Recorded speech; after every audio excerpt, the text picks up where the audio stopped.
खोलू सुंदर सोबरना के बारी गे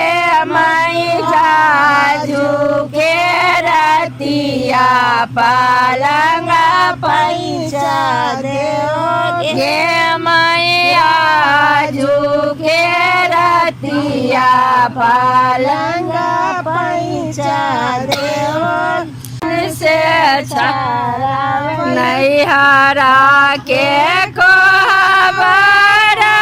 लाल से गुलाब के मई ससुरा के कोहबर पान से छारा बल गे मई ससुरा के कोहबर पान से छारा बल सेवा पैसी सुत गेला बाबू राजे से गे मई जौरी भाई चादुरिया जी के बेटे गे मई जौरी भाई चादुरिया जी के दिया गे अलगे सूतू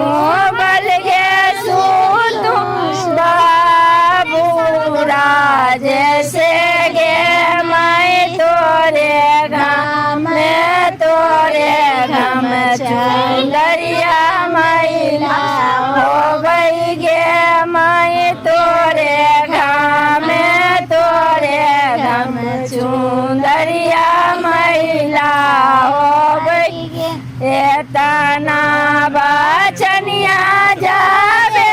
सुनलन राजे से गे मई भीतरा के से जिया बाहर के ओ छावई गे मई भीतरा के से जिया बाहर के ओ छावई कामा से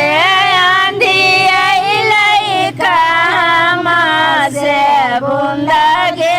मई कैसे भिंजो है ससुर जी को बेटा गे मई कैसे भिंजो है ससुर जी को बेटा गे पूर्वा से आंधी अइलै पश्चिमा से बूंदा गे मई ओरे भिंजो है ससुर जी को बेटा गे मई ओरे भिंजो है ससुर जी को बेटा गे मई खोलू सुंदर सोबरना के बारी गे मई जाजू के रतिया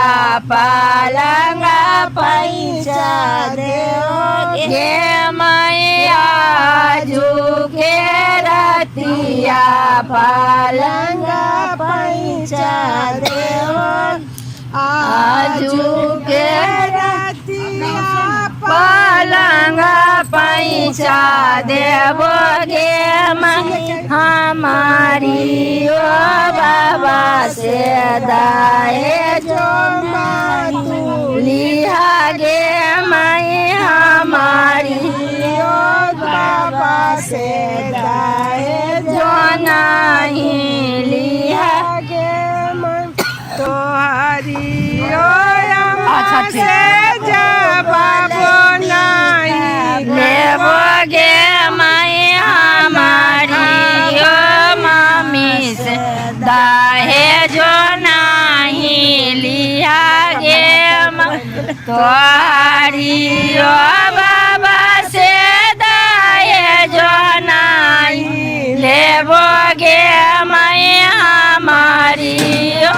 मामा से जबाबो नहीं गैया गे माई हमारी अम्मा से जब